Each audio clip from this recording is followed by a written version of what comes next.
Welcome to the Music Ed Matters podcast. I'm your host, Dr. Emily Williams-Birch, and this podcast, it exists for you. Whether you're a music lover, an educator, a choir member, each week we bring guests to the show to help explore what matters in music. I'm so glad that you're here. Welcome to the show. Hello and welcome to the Music Ed Matters podcast. I'm your host, Dr. Emily Williams-Birch. And this episode is so much fun. I have been smiling for like an hour and a half talking to Erik Jacobs. If you don't know Erik Jacobs, he's the choir dude on Instagram. And Erik is awesome. In this episode, well, first of all, Erik, before he was a choir director, was a trombone rock star. I kid not.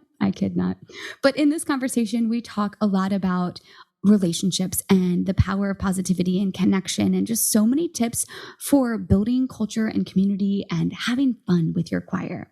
We come at it from a middle school perspective because Erik Jacobs is a dynamite middle school choir director and has a thriving program. We're talking like 400 singers, y'all, in middle school. But Erik is also starting a brand new community choir. So we talk about that. We talk about all the the survivor's guide to teaching middle school chorus. We talk about all these things like imposter syndrome and it's just fun. And in case you have forgotten, we should have fun because we have one of the coolest jobs on the planet. So thank you for taking time to listen to the podcast. I still pinch myself every day that this is a thing. Thank you so much for all that you do to support the show. Of course, thanks to our sponsor, Perform International, who is making all of this year's episodes possible because it costs a little bit of money to put the episodes out.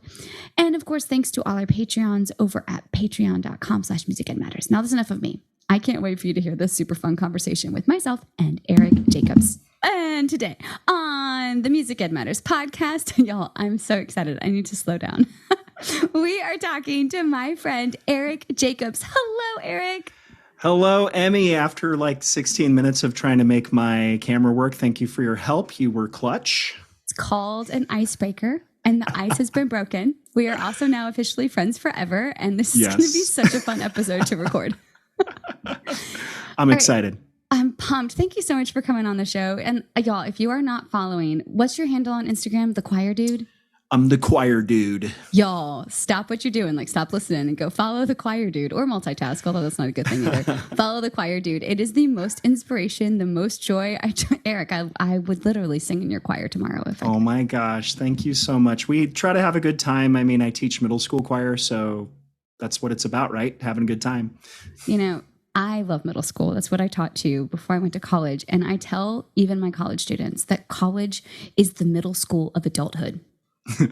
That is so true. It is. I mean, they're still like a little awkward trying to figure out who they want to be when they're all grown up, but they kind of think they're all grown up. They're a little bit like testing everything out, testing the waters. Some days they have good days. Some days they have bad days. They are so moody and I love them. You know, it's so funny you say that because you just released an episode where you were interviewing Clemson kids on your thing. And I was like listening to it today and I thought, I know this kid. Like I know this kid, the 13-year-old version of them, though. You know what I mean? Not actually literally, but just hearing them and going, oh, yeah, I know you. You're in my class. Yes, it's so true. I think that is like the number one reason I love teaching college is because it's just like middle school. They're just a little more grown. You don't have to walk them from class to class. They're like, show up on time. Right. We hope. Okay, wait. So Erik, give us the story. Who are you? Where did you come from? How did you become a middle school teacher? I'm actually a trombone player by training. I'm an instrumentalist, and I grew up in Fort Myers, Florida, and I was a band kid through and through. My only exposure to choir was 1 year in middle school. Mr. Keeler, the choir director, convinced me to sing a song. I was the only boy in a room full of treble singers, and the song was called When I Was Single, and I still have the octavo. It's so funny. I should share it with you. It's hilarious. And it was enough for this 13-year-old boy to not want to take choir again. I was so scared at that point.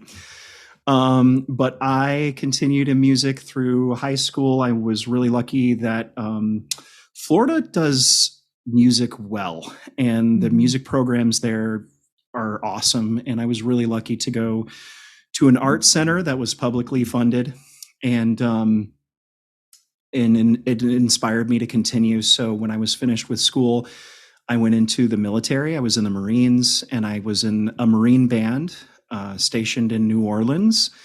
And I did that for 4 years. It was a really hard gig. I had to travel the country, play trombone, and march in Mardi Gras parades. It was really hard. Wow, that sounds like such a fun time. You did that before college or after college before teaching?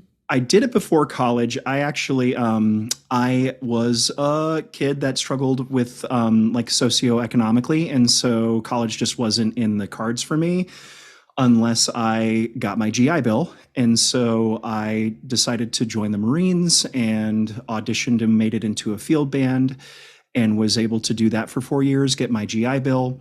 I got out of the Marines and I lived in Florida, back in Florida for a couple years, and then decided that it was finally time to go to school. So I packed up my bags and I moved to New York, and I went to the Eastman School of Music.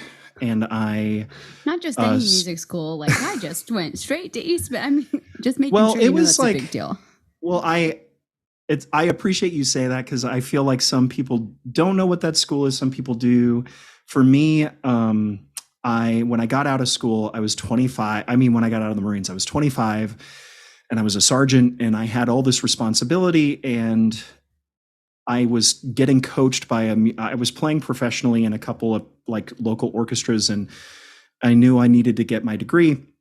And my a guy I was coaching with, Harold Van Skyke, he's the bass trombonist for the Florida Orchestra. He said, if you're going to go to school, try these schools. And he gave me a list of schools, and Eastman sounded like the best option. So I applied, and I was lucky enough to get in. And it's so fun. Okay, so here's a good Eastman story, right?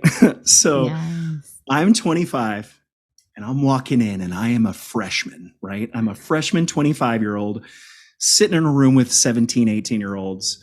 And I think I am the king. I think that I have been playing professionally for 4 years. What do these kids know? Like, I was in the Marines, like all that stuff. And I remember my very first orchestra, like, in the Eastman, they do these rotations where you look and see if your name's on the list. And if your name's on the list, you're playing in the orchestra that week. So my name was on the list, and we were doing Polovitzian dances, which is this big trombone excerpt. I was really excited about it. Walked in thinking, this is the freshman sophomore orchestra. I got this in the bag. It was the best ensemble I'd ever played in my life. And I realized that I was a very, very tiny fish in a very, very big ocean, and that I had a lot to learn. So it was a really great wake up call for just being cocky and walking in and thinking you got it, and remember to humble yourself. So Amen. Yeah. So I did that, and I feel like I need to speed this up. So I did the Eastman thing. Good story. And while I was there, I knew that I wanted to play a lot. So I started a couple of my own projects, and I had an all trombone funk rock band called the Po Boys. And then I had a traditional jazz band called the Rock City Stompers. And we got to travel a little bit and then record a couple albums. And it was really fun. I was like living this trombone lifestyle that I thought was cool. And then finally, like, as cool as it was to live this trombone rock star fantasy, the bills are due eventually. Trombone rock star fantasy. I mean, I grew up in Baton Rouge. I know a good New Orleans band. I can tell you my favorite bands out of, like, there was this place that I don't remember exactly what it was called right now, but they had a jazz band every Wednesday, and Home Slice was there. I was there, and Baton Rouge? I mean, I knew all the dances. I knew all the two-step. I knew all the songs. I could sing everything along.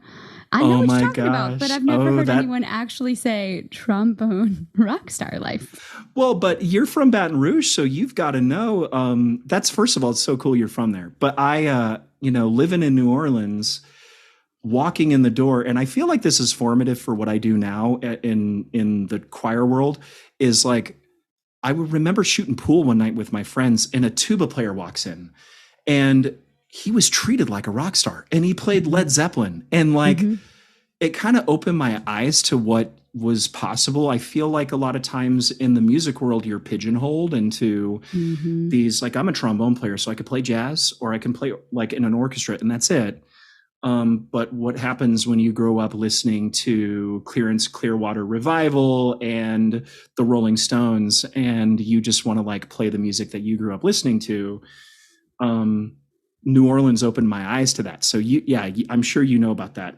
Mm-hmm. I mean, it's nothing like it. There's no culture like it in the whole world, and there's no music like it in the whole world.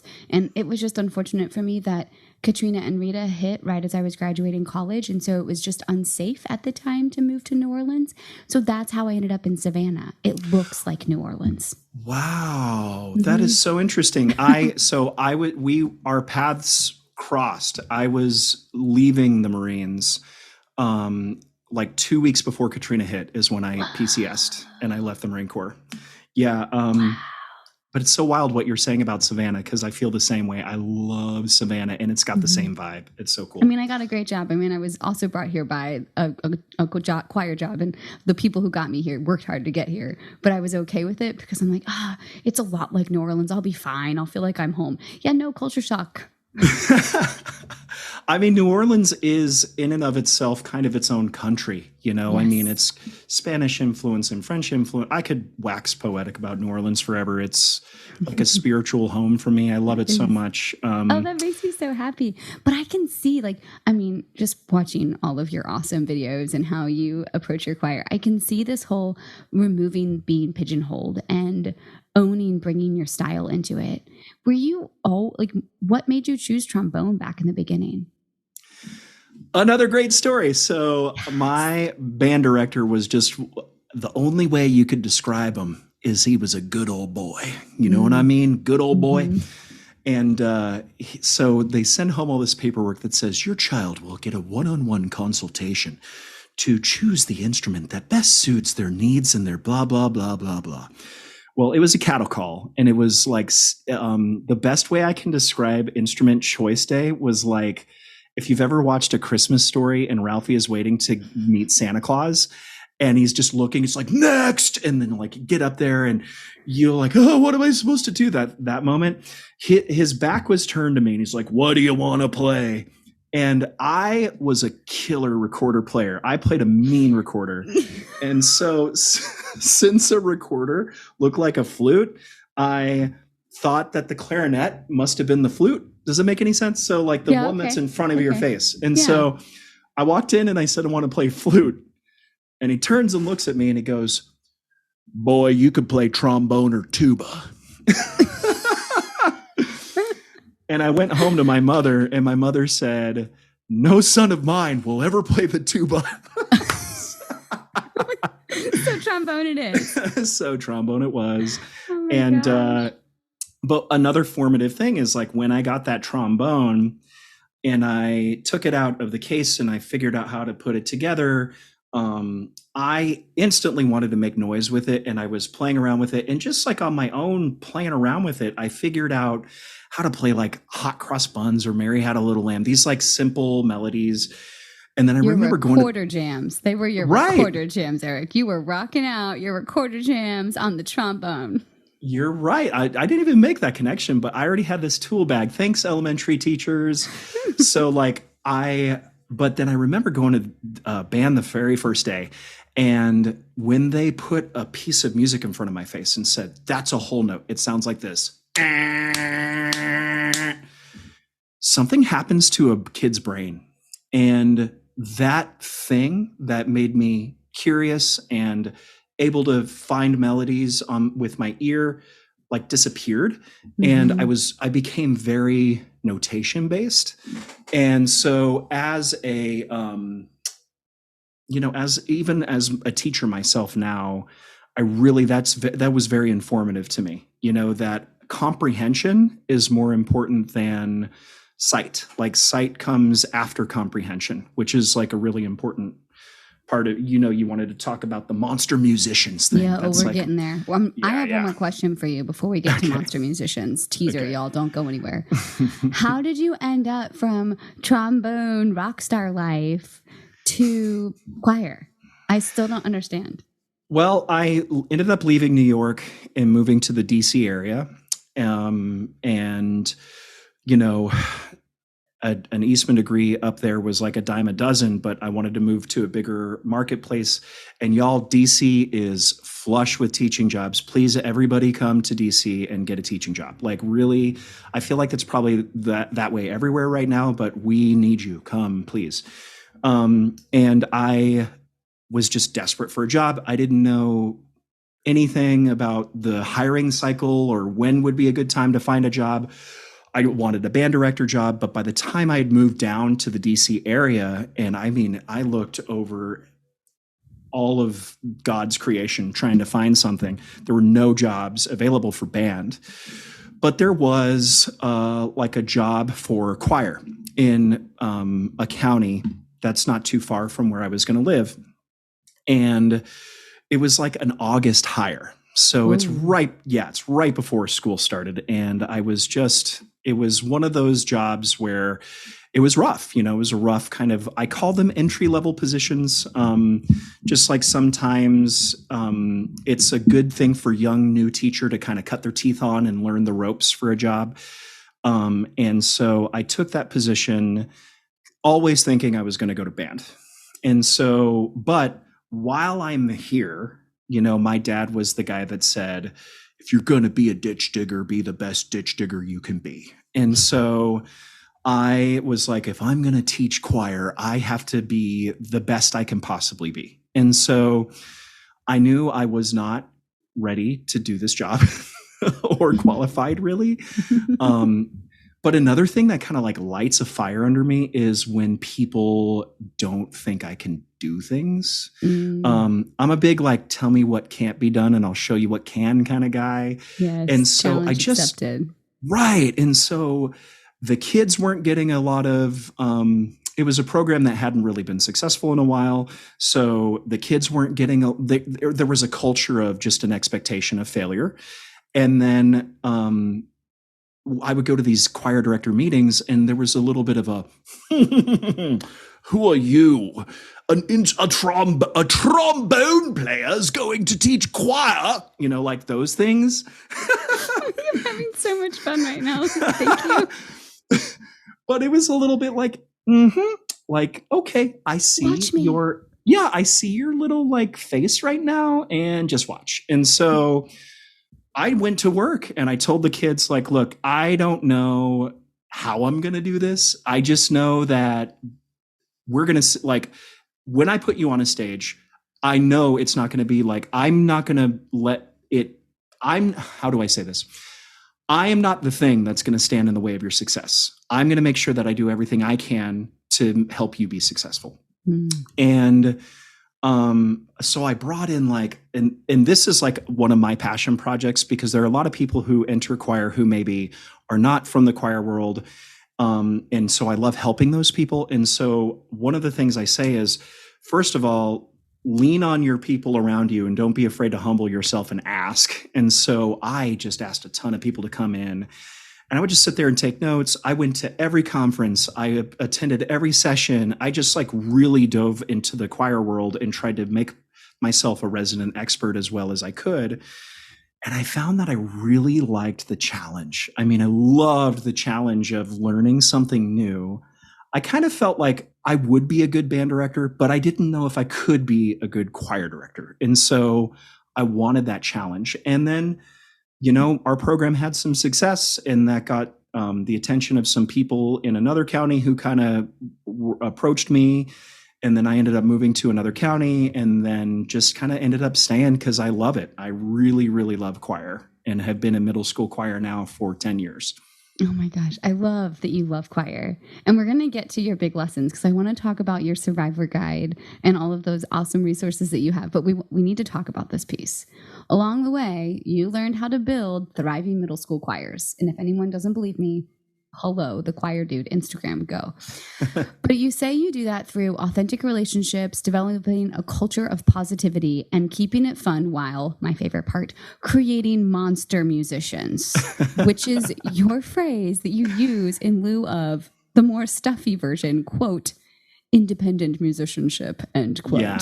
You've got to talk to us about this.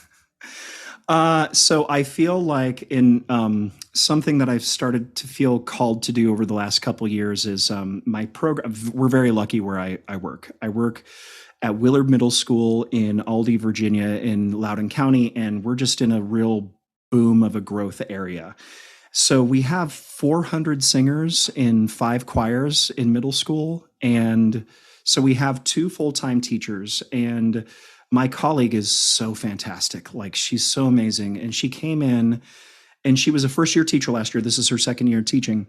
And I was the guy that I have major imposter syndrome. And I feel like, being a trombone player, what could I ever really offer the choral field that they would be interested in?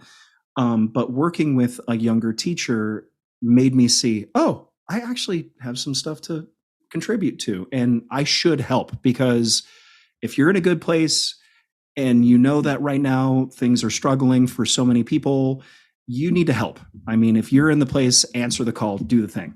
And so I started workshopping out a presentation that I do called Middle School Chorus: A Survivor's Guide. And I presented now at a couple different places. And in that presentation, I talk about a pyramid of like success in what you do. And at the foundation, as you're walking into a program, the very first thing that is the most important factor is relationships. You've got to build relationships with the kids. You've got to make it fun, and just make the kids want to come back for more. That's the most important thing. But as you're crawling up that pyramid, when you get to the very top, like, okay, we've established it, we've hooked them, we've got them in the door, we've got our numbers, we've got butts in the seats. Now it's time to create monster musicians. And so for me, that is just like, being literacy focused. And just like I said earlier about this, literacy doesn't just mean like reading a note on the page. To me, literacy means like a thorough comprehension of what the kids are doing. So like getting the program to a point where it's so healthy and thriving that now the kids have buy-in and they trust you. So when you're throwing these kind of more complex tasks at them, they stay with you because they know. I think with middle school age, they've got to know that you care about them, and that it's really more kind of social for them. And so it's your relationship with them. So once you have that, then that's when you create monster musicians.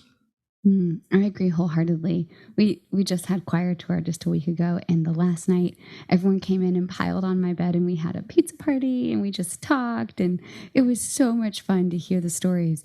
And the coolest part was totally unscripted, but some of the 9th and 10th graders started talking about their first few years in choir.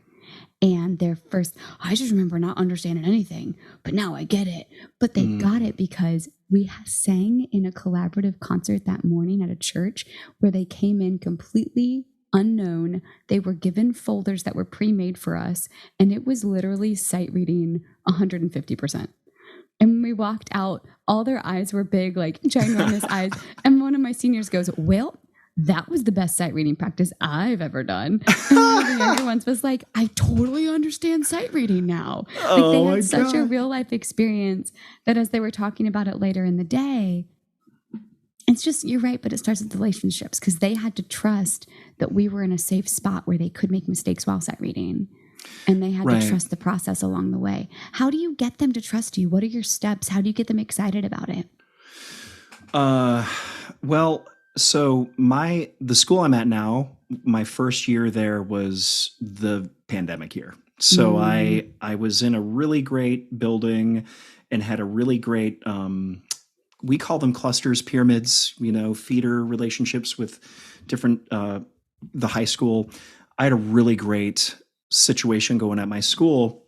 But I was approached about this really cool opportunity to kind of open a new middle school. The building had been around for a couple of years, but the middle school was going to be just started, and they wanted me to come and kind of like help out with that. And so I left my program that I loved, and I started this new program right when the world came down. So I didn't say goodbye to my old kids. I mean, I did, but not in the special way I was hoping to. But then also, I was faced with a conundrum, which is like, how do I do what I do in a classroom and build it?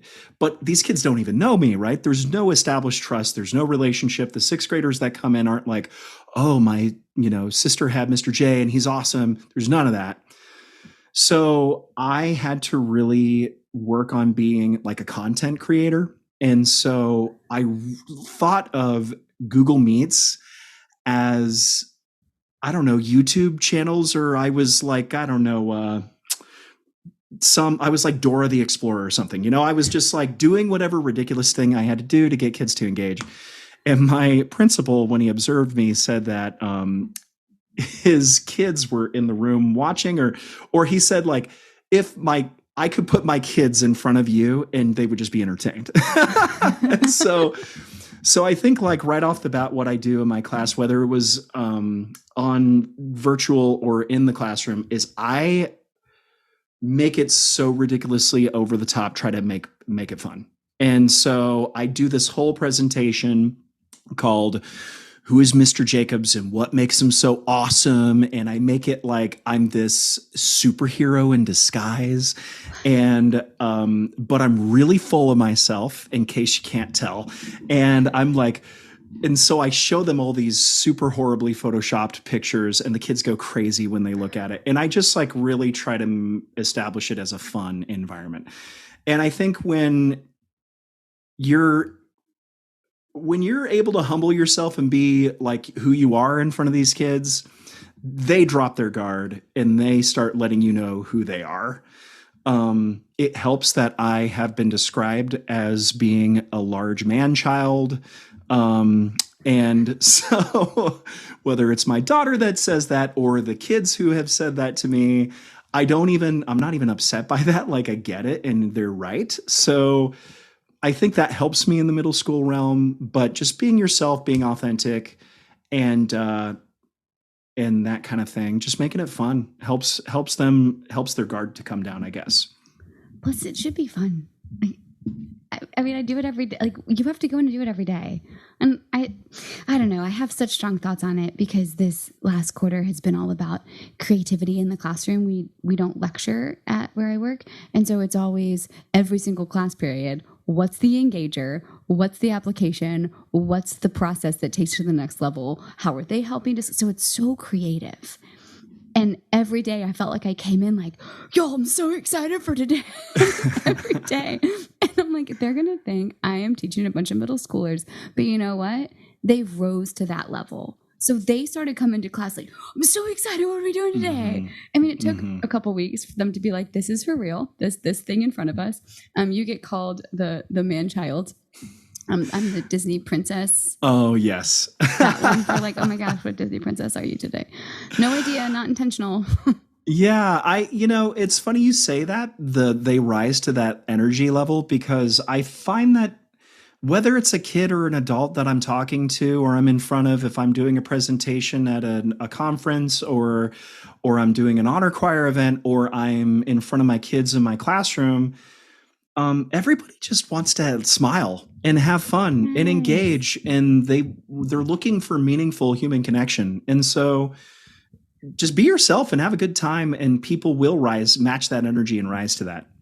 So how do you maintain the positivity and those authentic relationships and that culture when you do hit roadblocks? I mean, they are middle schoolers. They're going to come in having a cranky day, and there's going to be issues along the way. What are some of the issues that you've encountered, and how have you been able to maintain the fun and the positive? Oof, that's hard. So the answer is I can't all the time. Like, I cannot be fun and perfect and lighthearted all the time. I don't know if everybody's experiencing this, but our 8th grade class this year in particular, I felt like, and I'm just going to be open and transparent, as an aggregate total, we're really mean to each other. Like, just not kind. And the amount of times a counselor was in my room, pulling apart people who were having drama with each other, or just like even unkind to me or to others. I've never experienced that in all of the years that I've taught. And so I can't say that I have all the answers because sometimes they frustrate you and you don't respond well to that. But what I try to do is in a public school setting, especially where I'm at in Loudoun County, we have y'all come choirs. So you can join choir any year, which means that there is really no beginning, intermediate, advanced. An 8th grader can join my choir and have never sang before or read music before. So that means, of course, that we're not always getting the kids who are passionate and on fire and burning for choir. We get the kids who want to be in there because their friends are there, or for whatever, bunch of reasons they're there. It is a y'all come choir. So what I try to do is, first of all, I try to acknowledge that and just like be okay with the fact that, hey, I hope that by the time you're done with me, you enjoy singing and love it as much as I do. But I also acknowledge that, you're a teenager who's obsessed with lacrosse and, because of your prefrontal cortex not being completely formed yet, you make like terrible life decisions sometimes. And so I have to be okay with that and know that who a kid is outside of the classroom and maybe they do something dumb. Okay. Like maybe that doesn't reflect who they are. Right. I mean, that's just part of growing up and being a learning process. So I try to acknowledge that. And I think that helps. And then another thing is, what are you going to do for your kids who are burning and on fire for choir? And so what we do is we have a select group and we meet as an after school club and the kids audition for that. And so I provide a space for those kids that really, really love choir. And then I try to provide an open space for the kids who, are not there for those reasons. And so I think that's kind of how I try. But this is a really long-winded way of saying I'm not great at it all the time. And sometimes the Marine in me comes out and they know what that means. Like, so cool. I'll be like, sit down right now, be quiet right now, like just barking at them like that. And then the eyes go, whoop. And I'm like, I never saw Mr. Jacobs like that. When I don't smile, oh my gosh, she's not smiling. Good. The power. Oh my goodness. That's okay. But it makes so much sense as you're talking about keeping the fun infused in it. And, you talked about it in your notes before, how a rising tide lifts all boats. I love that quote. I use it all the time. And it sounds like you're able to celebrate the success of others in your classroom, of your other co-teacher, of all of our collective success. What are you using with that right now? Let's talk about that a little. A rising tide lifts all boats is something that's really on my mind lately because I just feel like there is room and space in our profession for everybody. There's space for people who may not have the strongest musical skills, but they're burning and passionate for teaching kids. There's space for people who are monster musicians themselves, but maybe as some monster musicians do, lack some social graces from time to time. And you know what I mean? Like there's room for everybody. And so I think that sometimes and I see it in myself, but I also see it in others. This just like comparisons, the thief of joy. We're always looking at other people and their success and what they're doing. And why am I not there in my career yet? And oh my gosh, like these people over there are doing that and I'm not doing that yet. And that's an existential threat to me and my career, my ego. And, that can kind of flare out of control easily. And I'm at a place in my career where all I want to do is help. All I want to do is be a light. All I want to do is make people smile. And I want to celebrate other people's successes. I want to help in any way I can. And I hope that they want that for me too, if that makes any sense. I totally understand that. And I think when you put that out there, like the connecting of people and the telling of stories and the meeting of people, it's like so much joy on the inside. And the number of times that people are skeptical that it's a facade, this is it. This is just what you're getting. I genuinely love people. Sometimes that happens with the students too. It takes them a couple days to be like, that's for real. Do you see that with your middle schoolers, and how do you get past that? I don't know if I see that with my middle schoolers. I also, one of the things I admire about you is your ability to always be at that level. And I think that for me, I'm a little bit of like, I can go both ways. And so there's what is it called? There's the carrot and there's the stick with me. And so it is like I am this fun guy, and I'm a goofy man child, and I'm really good with this age group. I also was in the Marine Corps. I believe in discipline. I believe in teaching kids discipline. And I don't put up with a lot of crap. And so there is that element, which I also think helps me in the middle school classroom, because if you're too much one or the other, you're not going to be successful with this age. But if you can find a way to be in the middle, you'll be good. And so, yeah, I don't know if I see them go, ooh, is that really how he is? No, they like totally believe I'm that goofy idiot, because I am. But also they believe me when I have to go the other way for a minute and just like correct a behavior and bop, bop, and then we're done and we move on, But also I think it's all got to come from a place of love, right? I mean, I am a Marine. I have been known to do calisthenics in my class. I have been known to make people do sprints and touch walls and just waste people's time because they're being goofballs and don't know how to act. But the kids always do it because they know it comes from a place of love. Like they get that I care about them. And so I might be asking you to, I don't know, do a jumping jack, but it's because I love you. Yeah, you've created that culture of positivity. You started with the authentic first. So let's talk about this awesome resource that you have, and maybe we can get a link to it in the episode notes. This Middle School Chorus Survivor's Guide. Tell us a little bit more about what's in there and what you ended up exploring. So it's just basically what I gave you is a Google Drive where I have all of my resources that I present with. I just, I want to get it out there. If it's helpful to anybody, that's great. It's free. All of it's free. And it's just like, I don't know. I just, it's got the Google slide in there that has all of my stuff in my presentation, including a couple of, resources. Like, one of them is, rehearsal. I'm sorry, it's been a while since I looked in the drive, but one of them is a self-reflection exercise that I've done, that's really successful for, performances. I don't grade kids for attendance at performances. I don't think anybody does that or should do that. But a performance is a test of sorts. And so if you miss the test, you've got to make it up, but also it needs to be Deeper learning other than just, did you stand there and open your mouth and make noise? So we have like a reflection piece that we do with the kids that's all standard based and tied to standards. So that chart, that matrix is in there.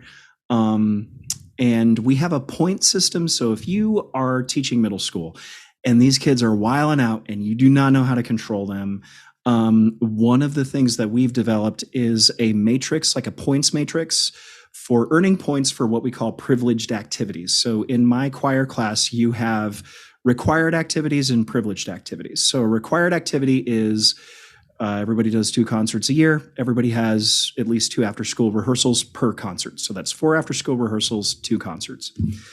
Anything else is a privilege. And if you want to go on our elementary school tour and get out of school to go sing for the elementary kids, if you want to sing at, I take the kids to sing the national anthem at a Washington Wizards game. If you want to go to Hershey Park and do the little music competition, or any of the other like fun things we do, you've got to earn those. Those are privileges. And so you do that through, like we have a numeric category. All that stuff is linked in that Google Drive, and it's just free. Take it, use it if you want. It's always a work in progress. It's what I present on too. So I would love to present more. I'd love to get this word out there as much as I can. So I just hope someone looks at it and likes it. That's awesome. That sounds like so much fun. And what a great tool. Because so often, and you mentioned this before we pushed record, a lot of the reasons that this podcast started was because the students I was teaching they were asking questions that, yes, I could answer, but it is so much more fun for someone else to give their insight, because the more ideas that we can create, the more creativity we have. So that's an awesome starting point too. And then one of the most commonly asked questions is for classroom management strategies. Yes. Especially middle school. It's important. Yes, that's so important. Well, I'm so thankful we have that link in the episode notes and all of those things. All right, we've talked about creating monster musicians. We've talked about rising tides and how it lifts all the boats. We've talked a smidge bit and given a little insight into one example from your middle school chorus survivor's guide. Is there anything else you want to reflect upon before we go to our end of show questions? I guess the only other thing is that it's kind of like you said, that this podcast was something that you kind of saw a need with your kids to have somebody else share ideas and stuff like that. As we're coming out of this pandemic and the choir numbers thing are down across the board, and we're all trying to strategize and think about how we can fix that. An answer that I've had and my colleagues and I have had is we've created a nonprofit youth choir like you have in Savannah, and we have the South Loudoun Youth Chorale. And that is something that's really near and dear to my heart, because we're trying to fulfill a need in our community, which is to try to kind of like elevate choral music, but also generate a lot of hype around choir singing and trying to help bolster the numbers in our choir programs. And we partner very closely with our schools in the area for that. So I just want to put that plug out. Good old South Loudoun Youth Chorale. We're launching this year in the summer, and I'm super excited about it. So I can't wait to watch that explode, because I've met you and the other director, and it is so exciting. I love that vision that it's getting people hyped about choir. Because that's all we care about. I mean, we talked about that a lot on Choir Tour, too. You're getting me on summer mode. So sorry I'm talking so much back at you, but I'm having a lot of fun with this. The idea that, you sing in choir growing up, you sing in choir in high school. Hopefully you'll sing in some type of choir in college, whatever that looks like. But then how are you experiencing or participating in music as an adult? And seeing all of those options, the hype has to be real. Yes, it does. Especially it really does. There's so many things battling for time. Right. And just something I had to learn how to do a little bit during the pandemic is where they say meet the kids where they're at. But that means something different in 2023, because you know where the kids are at. They're on TikTok, they're on Instagram, they're on these other platforms. And if you don't find a way to disrupt that space and get in there with them, you're missing a really great opportunity to connect with your kids. And so that's something we've tried to do in that hype building mission, is to really just get kids excited about what we do and want to come and check it out. So, yes. So I just learned how to take a 0.5 selfie. Do you know how to take a 0.5 selfie? Is that where you comes up to your forehead? Okay, so you turn the camera on and you put it to 0.5 and you can't see yourself. It's not really a selfie. You just have to wish yourself luck. And that's the picture that gets the arm all up in it, which is all the rage right now. I'm not very good at it. They told me I need some practice, but at least I know how to do it. And now we take 0.5 selfies instead of real selfies. So my daughter takes 0.5s very close of my face all the time. And now I'm just realizing I've got a really great idea for the picture we should use for my bio for this episode. Okay, please send it. Y'all will have to go check out the infographic to find more. Oh my gosh, Erik, we have to stay in touch. I'd love to have you back on and hear how this first summer, how this first season goes with Sly. Please, please, please keep us posted, and I will make sure that is also linked in the episode notes. Woo! Thank you, Emmy. Appreciate it. Hype up the choir life. Okay, end of show questions. Okay. What's your favorite book, or what's a book you're currently reading? I just finished The Business of the Choir. And so cool. Yeah, really. I like I said before we recorded, I am your target demographic because I'm starting a nonprofit youth choir. There's y'all, if you are like me and you want to know more about trying to open up a nonprofit 501c3 youth organization in the year 2023, this is by far the best resource. Please check it out. And something that's on my mind right now is that Cormac McCarthy just died. He's one of my favorite authors. And so favorite books to read. The Road is an annual read for me. I cry every time. I just finished reading Courage is Calling, which is a Ryan Holiday book. He's a big guy into stoicism. And then I forgot his name. I want to look it up super quick. Your guy I thought I was the only dude in choir that was interested in Brazilian jiu-jitsu. And no, I just did an episode on that. I know you just did. And I can't find his name right now. Jeff Wall. Is that it? Jeff Wall. Yeah. That's so cool. I've got to connect with that guy. Cause when he was talking about Jocko Willink and in his books, I'm blanking now, but Discipline Equals Freedom and the leaders. Anyway, all the Jocko Willink stuff. I got to connect with him because that was so cool. I'm a big Jocko Willink fan myself. I'll send an email when we're done recording because I think the connecting of people is why I am on this planet. Well, you do a good job of that for sure. Well, thank you. Okay, so we got books. Thank you for the shout out. I did not pay you for that, but that was really sweet.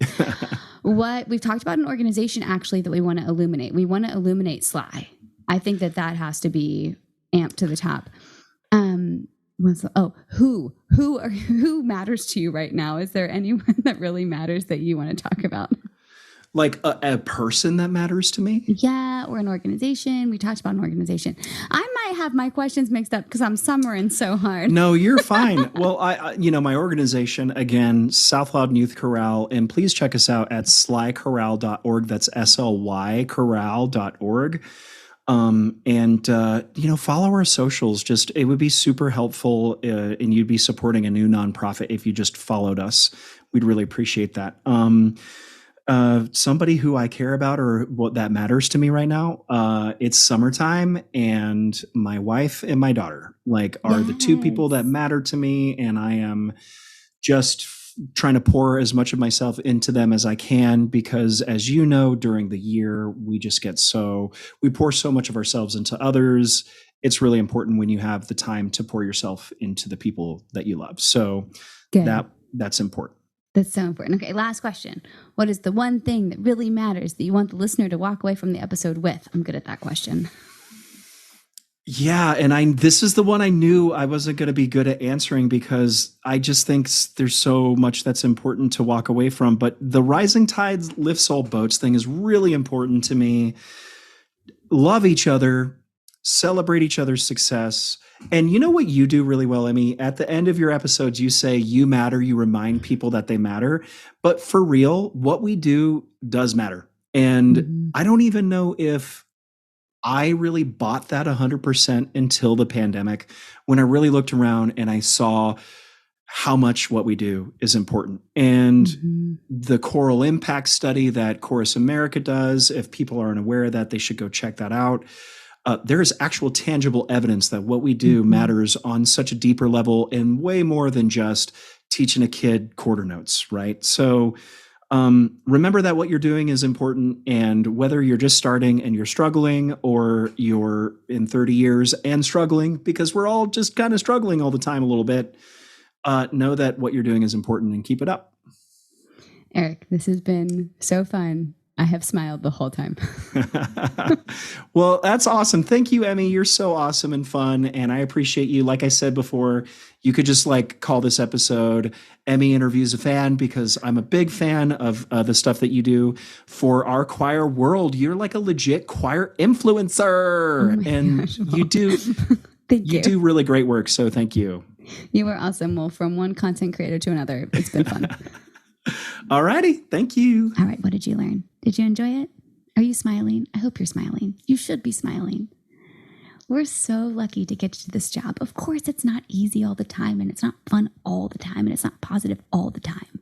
But you are not alone. You should never forget that.